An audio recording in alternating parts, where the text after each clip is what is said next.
All right, so I recommended a film for us to talk about.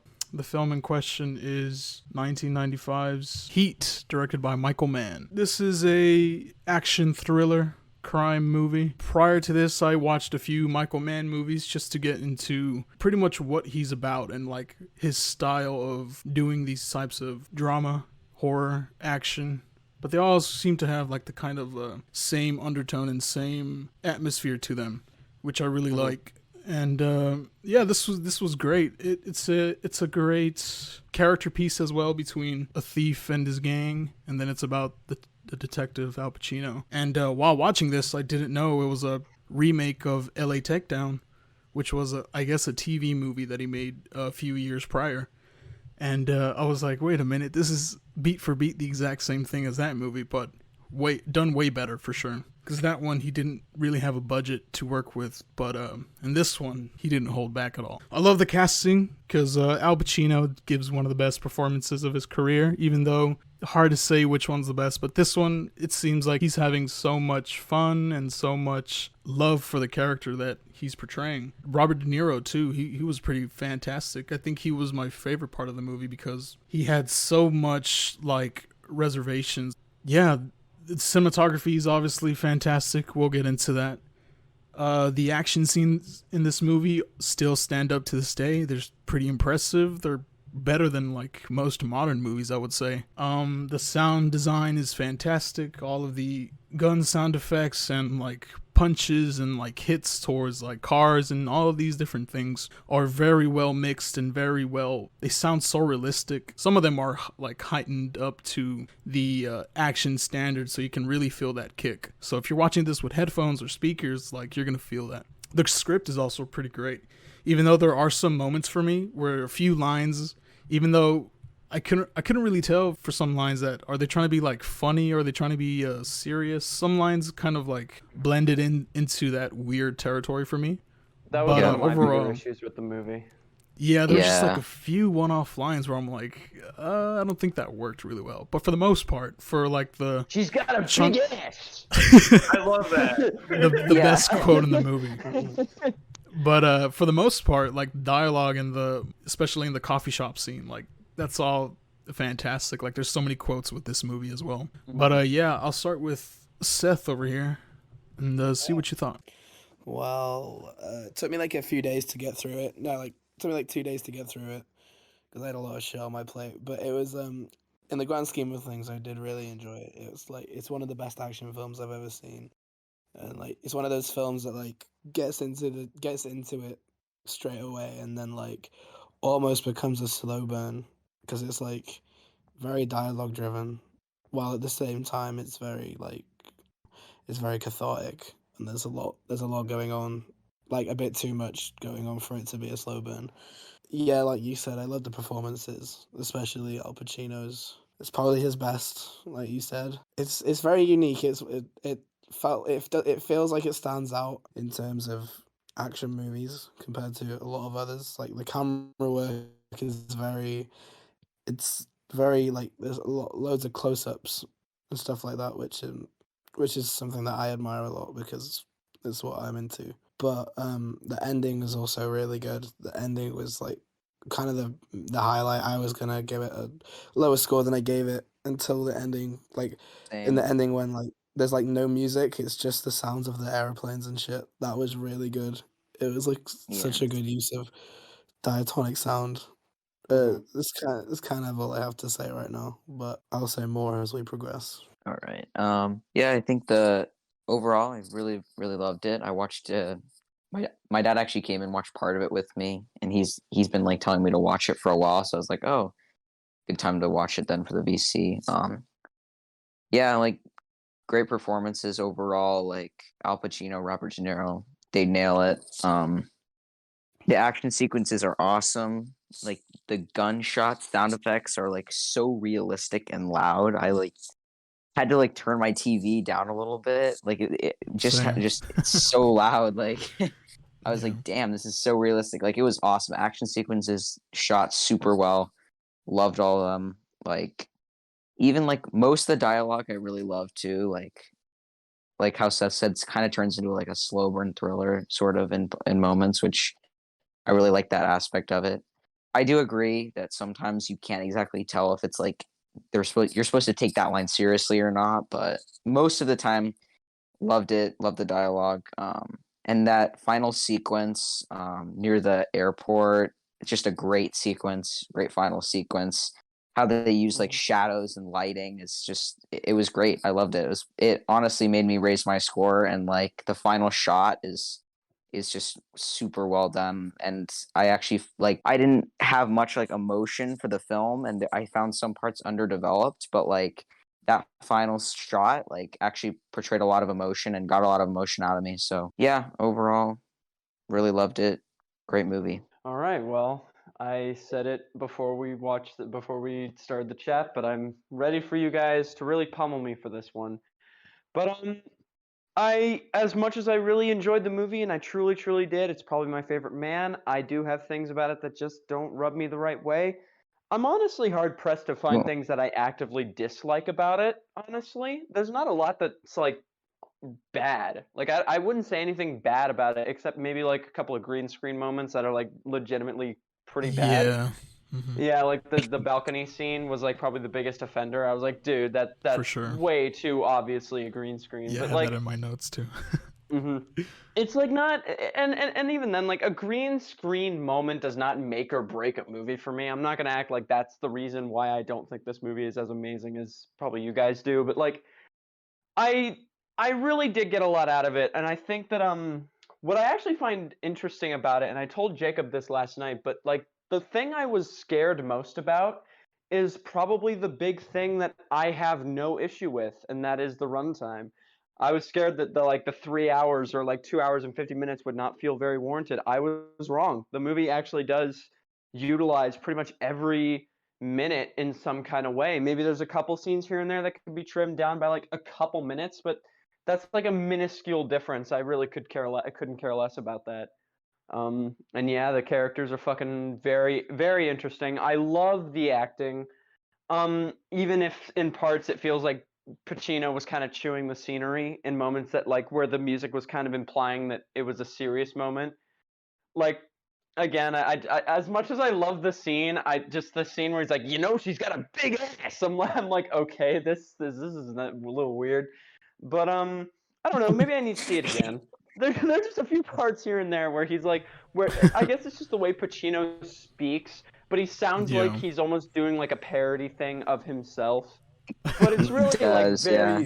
but it's like very few moments. I promise you that like Yeah. the moments that stick out to me are like two or three in a 3 hour movie. So don't act like that like don't act like that's like my biggest like a huge thing for me because it's really not. I really could care less, and honestly, it just adds more entertainment to the movie.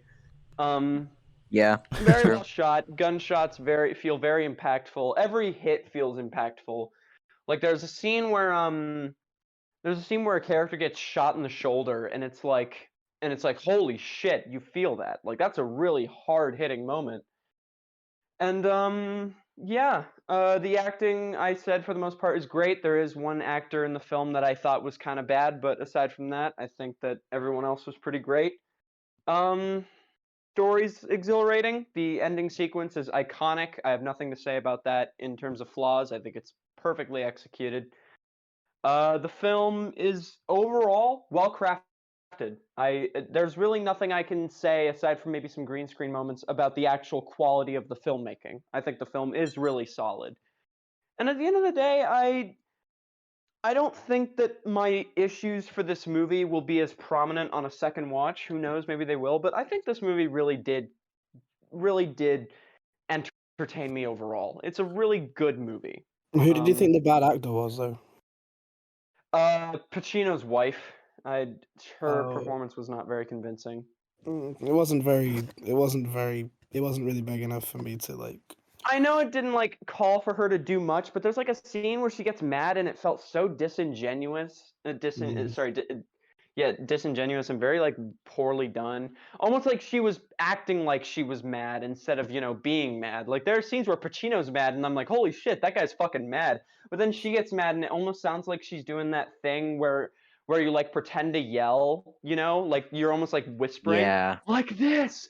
I'm yelling, can't you tell? It's like, no, I'm kind of whispering. It's very airy, kind of like, I don't know. There are moments where it's like her performance was not very convincing, which is weird because the only child actor in the movie, or somewhat child actor, Natalie Portman, was fucking great. But her whole part of the movie is an issue for me all on its own. So we'll I get to find that her later. character kind of underdeveloped, honestly.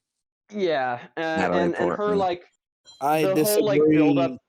I don't know, the whole build up to her like her like trying to commit suicide in the bathtub. Like I did not get it. I did not feel like it was properly set up or built up because yeah, you get the feeling that she might be like a little mentally unstable, or she might be like she might have like some sort of disorder, which is fine. It's set up well there, but you're not really built up that she's suicidal. Only that she's like kind of prone to freaking out, like anxiety attacks or something, and you don't Yeah, I really agree.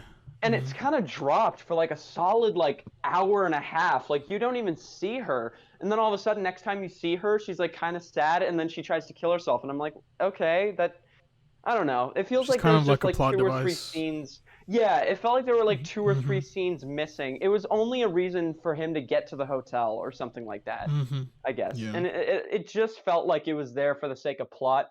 And if it were developed a little more, I'd feel less, hard on it. I'd feel less. I feel like I'd feel like it's more purposeful. I didn't record many notes for this movie, so that's why I'm kind of stuttering and stammering. Yeah, there are just things here and there. I'll get more into detail in a little while once everyone else gives their thoughts. But it's really well done, despite my issues with some things. So yeah, there we go. So, Yes, Heat. sir. This is the second Michael Mann film I've seen. I've only seen Manhunter and this now. And Manhunter, I remember being pretty solid the first time I watched it, but I haven't seen it in forever.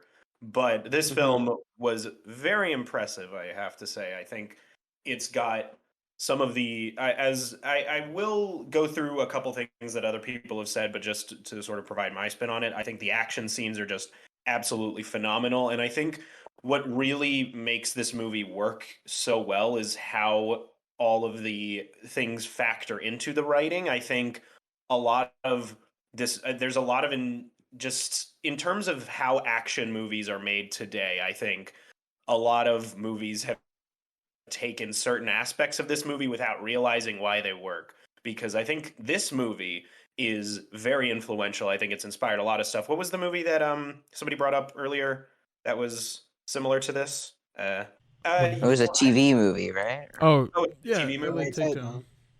LA Yeah, Takedown. Michael Mann made Yeah. that. Yeah. Oh, yeah, Yeah, because Michael Mann made that himself. LA Yeah. Takedown, but it's also like influenced so many other things like The Dark Mm-hmm. Knight and Grand Yep. Theft Auto 5. And I think Mhm. Oh yeah. I think Grand Theft Auto 5 I haven't played it in forever, but I can speak to like how it conflicts with conflates with the Dark Knight trilogy, and just how there's a lot of intelligence in how everything is laid out in this, and it's kind of like Nolan takes those things without realizing why they work. And why they work so well in Heat is because of the fact that everything really rigidly follows proper cause and effect really, really well. I think the characters act very within character, and they make specific decisions that are built up and established throughout all of their Yeah. previous scenes, going through basically contrasting like Neil as this character who's like very he's basically a ghost essentially, and he's kind of like he gets this one person who this one woman who's like properly able to like notice him, and it like sort of fucks with his entire like life basically, and he is very like protective of people around him, especially considering when he finds out that Chris's wife is sleeping with Hank Azaria, and then he goes to her in the motel and is like, "You need to I fucking forgot he stop." was a character in the movie. Yeah, okay, he was filming the birdcage at the same time, which is also fucking hysterical to me. And like Yeah, with like No, all that. you sit down. Yeah, and just how it builds up Neil's like fear over the course of the movie to have him make that split second decision at the end of the film to go back and kill Wangro. It's so precisely built up through all of the characters and like how everything is laid out with everything. I just think it's so refreshing to see an action movie where characters actually get hurt in the battle and actually don't walk away without a scratch. I think that's very impressive, which is kind of sad considering that's the state of action films today. Is I'm impressed by competency instead of exceptional like writing. I But actually like, really like how he goes back to kill Wangro. I was almost predicting that it might be like he leaves him because he found a woman who cares about. But like when he goes back, I'm like, holy shit, that's actually in line with his character. That's something he would do. it's in Yeah. line with how his character arc has been established throughout the story, because this is the one time he's finally broken it, because he's had to deal with all of his friends basically dying. He's had to kill one of his friends to like put him out of his misery, and like all of this shit has basically hardened him to the point that he can't even like recognize his initial goal, which was just to like get out of there and go to Fiji. And like another thing I fucking love about this movie is how it contrasts the dichotomy of cop and criminal, because if we were to watch like a more traditional black and white narrative, it would be like, oh, the cop is the straight and narrow guy and the criminal is like very bad. But arguably, I would argue that Neil is a much more likable and empathetic character than Vincent is, Yeah. despite the fact that Vincent Yeah. is supposed to be the cop. And I just find that so fascinating, and it's There's really a scene where he's like, oh, sorry, keep going. No, you can continue. There's a scene where like Pacino's character is describing like, oh, you wanna be let in my life. You have to come home with the thought that someone microwaved their baby because it was crying. I was like, dude, what the fuck? Like that was a moment where it's like, if anyone does that to like show off like how bad their life is, it's like, yeah, I get it, you're a cop, you see fucked up shit, but don't bring that fucking shit home. Like, come on.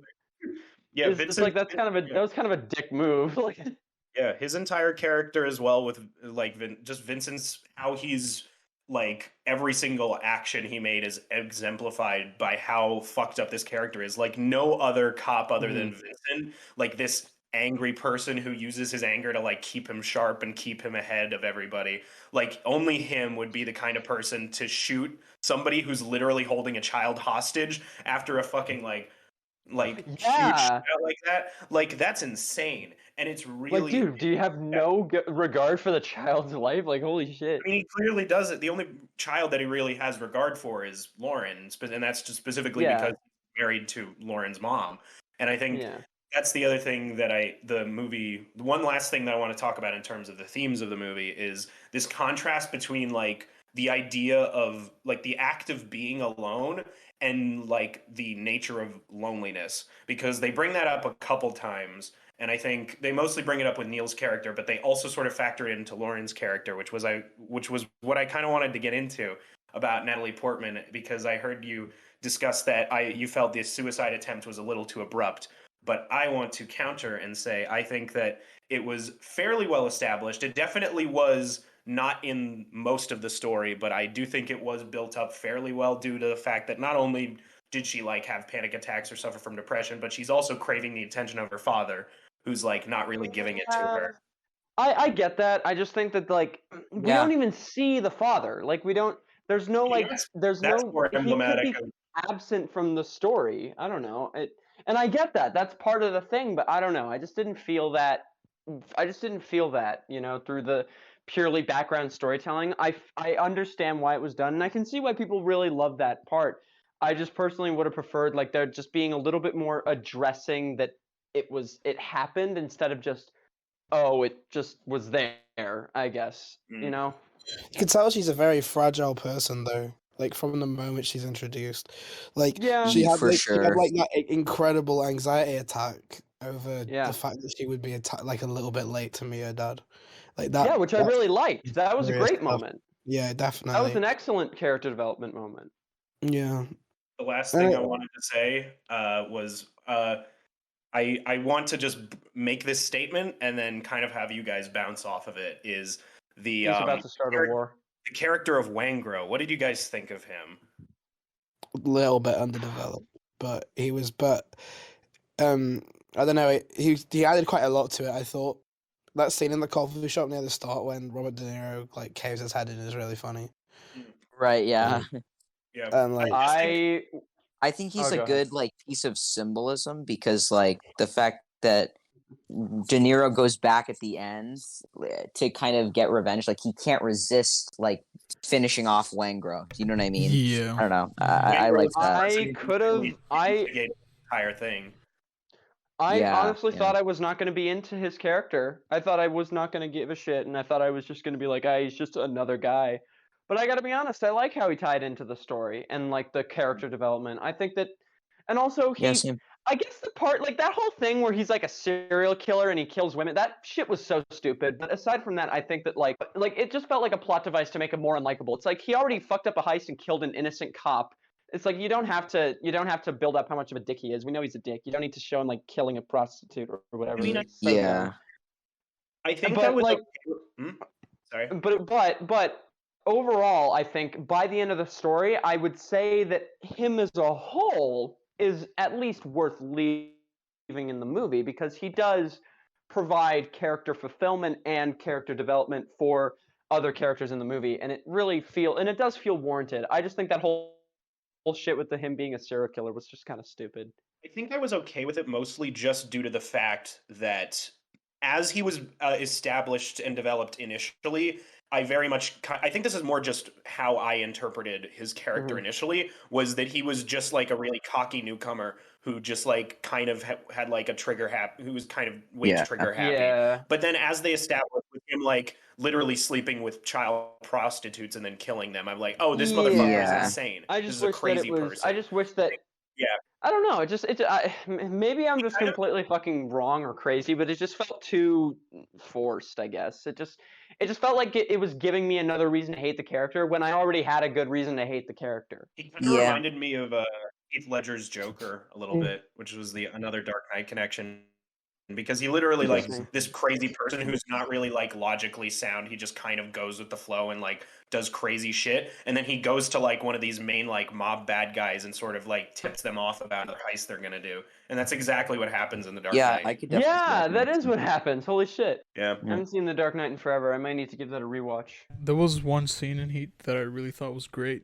Towards the beginning, in the bar scene with Neil and Edie, once she confronts him and she asks him like, "What are you reading?" and all of these things, and obviously Neil's on guard and looking over his shoulder quite literally. And what I really loved about that scene is how there's a subtle like music cue that's like quite suspenseful, but it's like really faint, and it's like it's not overbrasive enough. They shoot the scene from the perspective behind the characters, and so when he realizes that she's not, a FBI agent or whatever, he, obviously lets his guard down and trusts her. And then what the camera does, they break the 180-degree rule and they go in front of them so we can see them in full view. And the music obviously stops. And I love that how it was really subtle to see just the way the camera moved, and it was really smooth, and like I really enjoy that they broke that rule.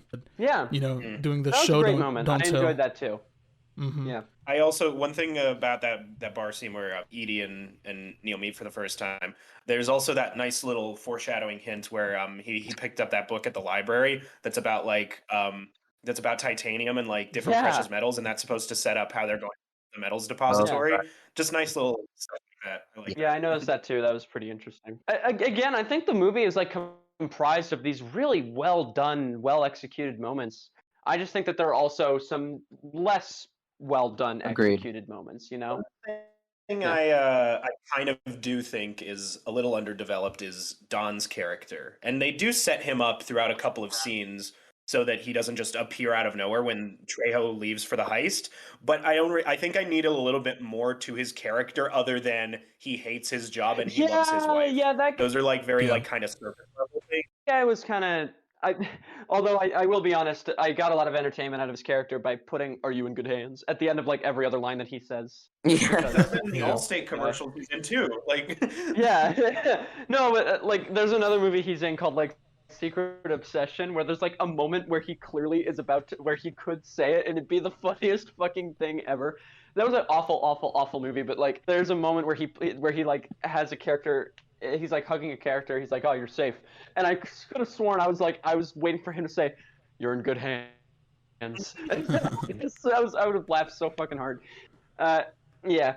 His I think my base issue with his character is that he's just not in the film long enough, and he is a plot device. And like, I kind of wish that maybe he would have, if he were to die, he should have survived to the end. He should have died at the very end, you know, during like the final confrontations or something, where like, you know, where like just so that we could get more development from him, I guess. Just because like he kind of yada yada yada, and then he dies, and then that's it, and that's all, and that's kind of, and that was just a little unsatisfying. I also found John Voight's character to be a little weird. Not bad, but like the fucking his look. He looks so weird. I'm sorry, it's just John Voight. He's just a weirdo. He looks so weird. He's got like the fucking hair and he's got the beard, the mustache, and it's like what the fuck are, like he looks like one of those like drug lords out of an 80s cop movie, and it's like, oh my god. I don't know. He just look weird. What do y'all think of Tom Noonan? I'm not going first. Someone else go first. I just liked that he was basically like the inspiration for Lester in GTA 5. Like just this dude in a wheelchair who's just like telling them how like the heists work. To be honest. And I watched him, like, no, go ahead. so many different things. I've like forgotten most of the characters, dude. What was his name? Kelso? Yeah. I can't hear that name ever again without thinking of Scrubs. Honestly, for me, it's like once I see him, I can't distinguish him like with any other role apart from Sammy from Synecdoche. Damn, that's who that was. Yes. Holy fucking shit! Yes. That was bugging me as I was watching it. Synecdoche. My god. I gotta He's rewatch also that. on I promised I Anomalisa, wouldn't so rate his it until voice I is see it very a second time. distinguishable. Yeah, Yeah, he's in all the other Yeah, characters. he does the other Pretty much. voices. Is he only in one Anomalisa. scene in Heat? I just like I Tom. think I just so. want to he's in a couple, I think. Is In he? Heat. He's in like 2 or 3, yeah. I remember the I scene don't now. know. I remember it. It was just. I really don't remember, honestly. No, he's only in it for like a His tiny. the character's reason pretty why- forgettable. I find it funny that actor Tom Noonan is in like freaking like Michael Mann movies, but then he's also in Charlie Kaufman films. I don't know. Yeah. It's just like the two like very opposite sort of like director styles. I don't know. He's in it. I wonder what would happen if Charlie Kaufman would direct a bank robber movie. He's also in Mystery Train. He's in apparently. Yeah, he's in Mystery Yeah. Train. I was just about to say that. I don't remember who he was. Who did he play in that? Like that's I one of don't my favorite remember.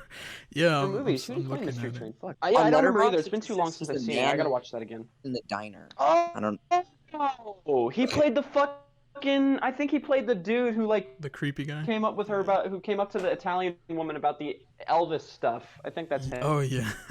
Oh. Yeah. Going back to Heat, two things. What'd you guys think of Val Kilmer and his elbow? What'd you guys think about His that? elbow. My fucking god! I'm looking at a picture right now. What the fuck? What the fuck? Yeah, it happened after he failed to do a stunt in The Doors, and like he fucked up his elbow, so it looks Dang, pretty that- messed I didn't up. know Oh that. shit! Yeah, it was. I was like, whoa. Sorry, I'm gonna look it Poor up right guy. now. But Here, Val I'm sending. Kilmer I as a sent that in whole the in the chat. movie. Val Kilmer as a whole in the movie is what the fuck is that? Oh my god! Good Well, damn. time. Okay. Oh God. Shit. I feel bad for the guy. Fuck that. That must have hurt. Okay. Anyway, Val Kilmer as a whole. Val Kilmer as a whole is actually pretty good in the movie. I think that I agree. he did the least offensive job. Like he did not, and in that way, I mean like. You know, he just didn't do an amazing job. He didn't do a bad job. He was just right in the middle, good enough for his character. You know. You Yeah. think? He I wasn't thought he even was the- really good. I don't know. He was wasn't even in the movie for that long. Like he was in. Yeah, but when didn't he have was, line. when he was though, it was like really good shit. Like when he was like virtually abusing. Agreed. Yeah. Yeah, the scene where he was drunk was actually pretty good. I think that was convincing. But Yeah. you know, he didn't have like any huge moments or like moments where I was like, holy shit, that's a great performance. Like, yeah, like there are moments where he like has outbursts that are well done, but like I don't know, he doesn't have any moments where I'm like, holy shit, that's fucking great. And it's like you don't have to like Yeah. have this big booming monologue. I'm not trying to imply that shit. That's stupid. Like you can have a very very impactful performance with just a couple lines. But I didn't feel that with Kilmer's character. But I still liked the character and the performance. It's still really good. He did what needed to be done. Yeah. You know. Exactly. He did exactly as much as what needed to be done without being distracting. I did like that he did have at least a sliver of good characterization in like the fact that he was a gambling addict and he was basically like dealing with the fact that his wife was cheating on him and all that shit. That was cool. The character I didn't really get anything out of because he wasn't very developed was Tom Sizemore. I did not get anything I out of his agree with character. that. He was like barely. yeah. He was like Yeah, the typical he ass had, guy like- of the group. He was just like. Yeah. You get it from the start when he's just like he calls everyone. Is he the one who calls everyone slick? Yeah, he does. Yeah. Right, He him, tells yeah. them to shut up and shit. Like he's the big man of the group. Yeah. But like it doesn't really go anywhere. I did it not doesn't get really go anything out of his character. I don't really get why he just stole he the was kid there. either. He kind of like Yeah. takes the kid. Well, and that runs moment I off with it actually and then gets kind of shot in the face. liked. I liked that he took the kid only because like it showed that his character, even though he has a family, he's willing to throw every other kids to the dogs because he knows, like he's like kind of using her as a bullet shield, even though like they're not gonna shoot at him with the kid in his hand, but like there's like a part of him that knows that, but like then Pacino like shoots him right in the face, but like I just think that it's kind of interesting that he himself has a family yet he's willing to use a child to protect him against bullets. Like that's I just find Yeah, that that kind of makes sense interesting. actually. It's like he's very Yeah. inconsiderate. That's like the only moment that I was like, oh, cool, a character moment, and then he got shot in the face, and it was over. Just felt like So. a bit of a coincidence that the kid was the only one who didn't run. Who, from by the way, bullets. was not very good. Like, wouldn't she be crying or screaming or something? She Yeah. was kind of just standing there with a blank face. I was like, dude, Or just gunshots. standing Like, there in hello? general. Yeah. You shouldn't be stood there. She was deafened by the bullets. Who the fuck knows? Yeah, probably. Maybe she was deaf. I don't know. It just felt so weird when she was just kind of standing there. And then as she was being carried by this crazy gunman who's shooting at cops, like she still doesn't make a single sound. Like I think the only time she makes a sound is when he gets shot in the face and she like falls to the ground. I think that's the only moment where she makes a sound. Yeah, you could nitpick this movie a bit because like towards the beginning, the scene with the nightclub is like really really quiet. That was It's was not like bad. loud enough. Yeah, that was so bad. It's weird. I was like, oof. Fucking Kinda Social distracting. Network ruined nightclub scenes for me. Yeah, a lot of old movies with nightclubs tend to have that problem where it's I like, remember YMS speaking about it in one of his videos, talking about how It's not even about like who pitched the criticism. It's always something I've had against movies because it's like, dude, you're in a loud place. Wouldn't you want to be screaming or yelling? That's why I love the scene in The Social Network. That ruined nightclub scenes for me. It's at least literally Nolan like fixed it in The Dark Knight. The scene. In the yeah, kind of. Yeah. The Dark Knight. There was actually a moment I feel like in The Dark Knight that moment was actually like kind of self-aware. Because she said, "Hey, we want to go somewhere and talk," and he's like, "We can talk here." Yeah. And I was like, What? I just found that funny. Yeah, exactly. Like it was really funny. Yeah, just that nightclub scene in this movie was not very well done. Because there's like a moment where he's straight up whispering, and it's like, how can you hear him? Yeah. Like it's different. It's different in a bar or like a restaurant, because that I can suspend my disbelief. But like in a nightclub like that, no fucking no, way. No fucking no way way. in hell. Trust me, that shit. Not even gonna fucking fly. Yeah. It doesn't work. Xander, I think I figured out why exactly you were taken aback by the scene where they interrogate Hank Azaria's character. Okay. And Al Pacino said an iconic line. Apparently it was improvised and they had no idea who was gonna do it. So he just fucking screamed in Hank Azaria's face and he was like, "What the fuck?" Just can you seriously imagine like you're that explains a lot, okay? That actually might make the scene a bit better for you me. imagine Shit. like you're just That's sitting funny. doing your like scene and you're just like saying your lines And normally then Pacino screams in your Pacino face. just goes, She's got "You a great ass!" I mean, I can see that because like I feel like the script for Pacino's Look at his character eyes, is way they more, bulge like that. way more serious than he interpreted it. So when he says yeah, lines like definitely. "Who? What are you, a fucking owl?" That's just great. That shit was so good. No waste my motherfucking. Yeah. No waste I find it funny. time.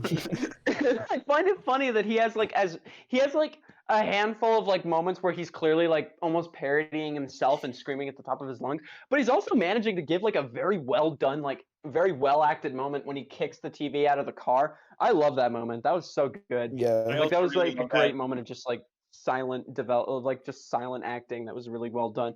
And there's like that scene where he's showing clear concern for Lauren in the bathtub, and he's like clearly like in distress, but he can't really show it, because like it just felt real in that moment. Like there are moments where Pacino proves himself to be a great actor, and then he screams, "She's got a great ass," in Hank Azaria's face. You just take the good with the bad. Even though it's not bad. It's not bad at all. I love it. I love it when Pacino goes Pacino. So is this like the only role, well, like apart from The Irishman, that De Niro and Pacino have been in together? I think so. Maybe. Just this one and I think The so. Irishman, right? Godfather Part 2. Oh, right. Oh yeah, right. Godfather. I mean, but in that But one, wait, it was they didn't like have they any never scenes together. interacted. Yeah, exactly. They didn't have any scenes together because De Niro played younger Brando. Mm-hmm. Yeah. Yeah, so I think this. I still have to see the Godfather movies. I've committed Oh my a God, cinephile Godfather's sins and have not seen them. I've seen the first one. That's good. Cinephile sin. Great. Which sucks because I saw the first half of the first one, but I got tired and I fell asleep and I woke up in the middle of the credits and I was really pissed off. Oof. Yeah, I like worked this shift and I came home and I watched it and like I was so mad at myself. So I just never picked them back up. I just never picked it back up. So who knows? If you guys One day. recommend it, I'll watch it. Obviously. I would definitely put Heat in like my top 3 Pacino performances, but number 1 is still definitely The Godfather. I just think he's very reserved, which is what I like about his performance in that movie. And also Dog Day Afternoon is probably my second one. I have not He's amazing in that. seen either of those movies, so currently my number one for me, I guess right now, would probably have to be The Irishman. The Irishman Just is my because favorite Pacino performance, bro. It's Just so because good. I haven't seen, The scene just where because he, I like, haven't seen fucks up his Godfather line. or Dog Day. That scene What? where he like the scene where he like forgets his line. He's like yelling at everybody in the room. He's like, "You dumb motherfuckers!" And he's like, "You're letting Johnny O'Rourke spill money all over to his." And he just stops. Like, he just, Yeah, like, yeah. Fucking fathers! His fucking fathers! And he's like, fucking son, looks like he's having a heart attack. That was a great moment, though. I love that movie That's so a much. great moment, Irishman yeah. is definitely one of the best Scorsese movies in my eyes. Remember, like, Will the forever late, be. like 15 minutes late? Like, that scene is fucking great, too. We'll have to talk My- about that movie, but not right now. Let's One day. keep going with Heat. Anyway, what were you saying? Aaron? Someday. I was just gonna say my favorite Pacino will forever be Dunkachino. Dunkachino! Classic. Yeah, I was talking with Jacob last night about it. Like, he and I were hanging out last night, and I told him about like my gripes with Pacino's, well, not gripes, but like things with Pacino's performance. And when I told him like, oh yeah, sometimes he's doing Al Pacino, and sometimes he's doing Pacino, but because there's like a distinct difference. It's kind of funny. As like over the top as he is, I don't think that character could be played by anyone else. Like I couldn't see anyone else. Yeah, in that no, role. he fits the character perfectly. No, go ahead. Sorry, I was bring just up. kind of. There were a lot of really intelligent choices done with the editing. I think this movie really is able to, just like how you guys said that it subverts the 180-degree rule. It also subverts Soviet montage a little bit during a lot of their scenes, where instead of like the one that I noticed, the first one was after Val Kilmer, after Chris's wife tells him off, and then he tells her off, and he leaves. He gets in his car and he fucking drives away. And there's just perfect synchronicity in the sound design. But then it cuts to Al Pacino in his car instead. Stuff like that I think is very interesting to sort of contrast all 3 of these protagonists' lives.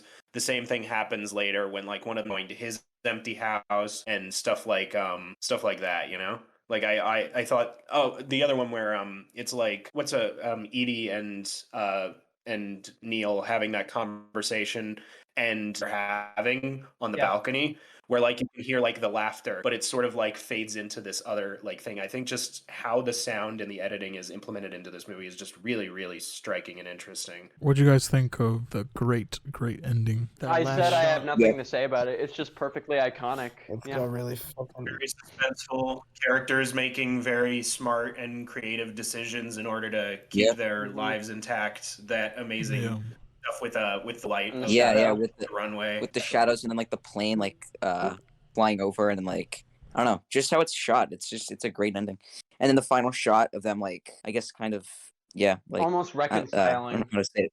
Like not holding It was their hand, it was each a other's great. hand, but They were great moments.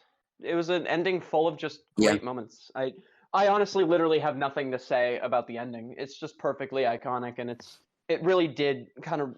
it really did impact me it impacted me a bunch, Did. and I can see why like a lot of people really see this movie making the movie. It See this did. ending making the movie. Sorry, like I can see that, and that totally makes sense to me. Incredibly It really satisfying. kind of encapsulated the whole film for me. It really put a nice bow on the end, I Yeah, guess it was you a could great say. cap. It was a Really. great cap to the Yeah. end. Whatever. Ratings, I guess.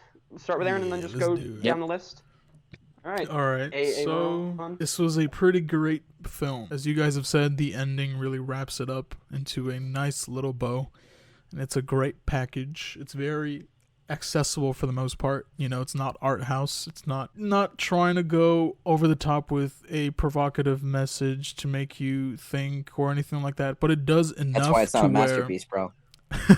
no. It's like that's not a bad thing. It's like it knows what it is. You know, it knows when to have fun with the concept and how to do this type of crime story well. It's not trying to be like Goodfellas or any other mob movie like that or any crime film, heist film, whatever. It's influential because we play games like GTA and all of that, and it's like pretty much verbatim the Heat. So I really enjoyed that. Performance is excellent, as you guys have said. It's a very character-based movie. If you're only looking for action, then I think you might be disappointed a bit. Even though one of the highlights is that action scene, which just goes on and on without any music, and it's just so suspenseful. Yeah, that's pretty much it. I guess that's one thing I forgot to mention.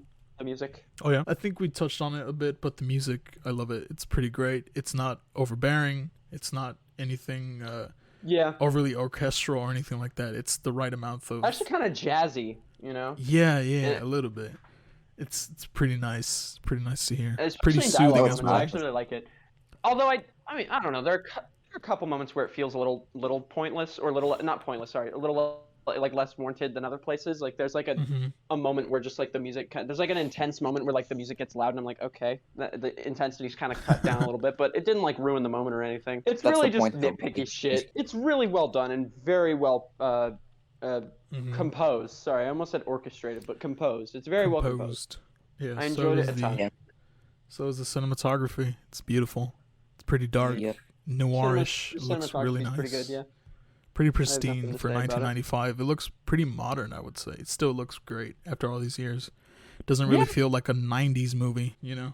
Yeah, that's one thing I could say about it. It's not at all like a product at the time. It is a movie that I could see being made now. Except, you know, Pacino would be like 80. But yeah, it's great.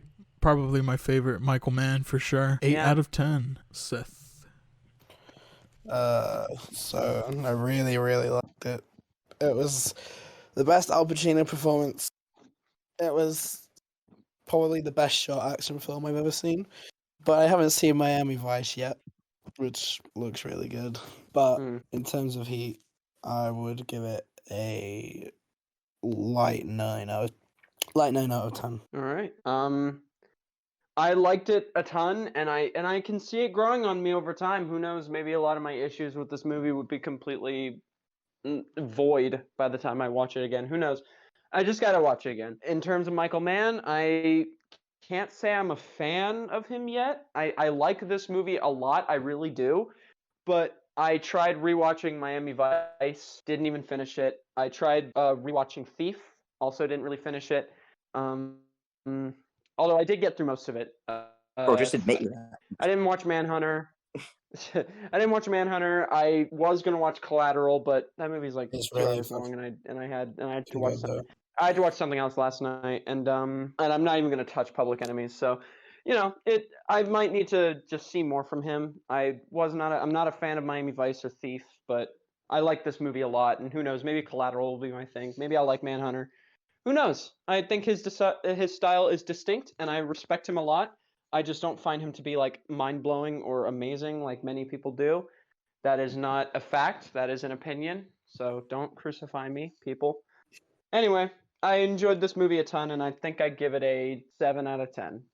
It's probably a little closer to an 8, but it's a 7. Nice, Rick. Yeah, great movie. Loved it. I'm excited to check out more from Michael Mann, actually, because I think this is the first one I've seen. I really want to watch Thief. I know like some people are kind of mixed on that movie, but I don't know. To me, it looks great. So, and Heat was great, great ending, great action, and pretty thought provoking considering it's like an action film with directed by Michael Mann. So yeah, I mean 8 out of 10. Yeah. So, Heat, the only one out of two Michael Mann films I've seen. I'm excited to see more. I'm very excited for Collateral because I've heard that's one of his best. And Yes, sir. I think overall it's just really strong, aside from some minor things where I think certain characters could just be a little bit more developed, but most of them are really complex and very interesting. I think the plot is very tactical and trackable in terms of every decision that each character makes, and in terms of every single set piece. Every scene flows into the next really, really well. I think that's pretty much just all I have to say. I think it's just a really, really strong action movie, and it's just got really fantastic aspects. And I think, one thing I never brought up: the music. The music's really fucking good. There's lots of different like styles to each like track they use, and I think it complements every scene really, really well. So yeah, 8 out of 10, I'd say. Might be a 9 the next time I watch it. Not sure. Nice. So, before we end the episode, we gotta say the next recommendation, and this time it's from Dear Jacob. So, Jacob, go ahead. All right. So, a lot of the films that have been recommended are seem to be more about like the darker themes of life, and this film that I'm going to be recommending is more about the beauties of life. And I'm going to be recommending the 1987 masterpiece from Gabriel Axel, Babette's Feast. Let us commence forth. Interesting. Gotta see it. Very excited. Looks fucking awesome. All right, so watch Babette's Feast before the next episode Like- to join us. Gabriel Axel is how you probably not how you pronounce his name because he's European. It's probably Gabriel Axel or some bullshit like that. You can find it anywhere on Criterion Channel or Criterion Blu-ray or whatever. Anyways, thanks for watching, and have a good day. Hey, peace out. Bye.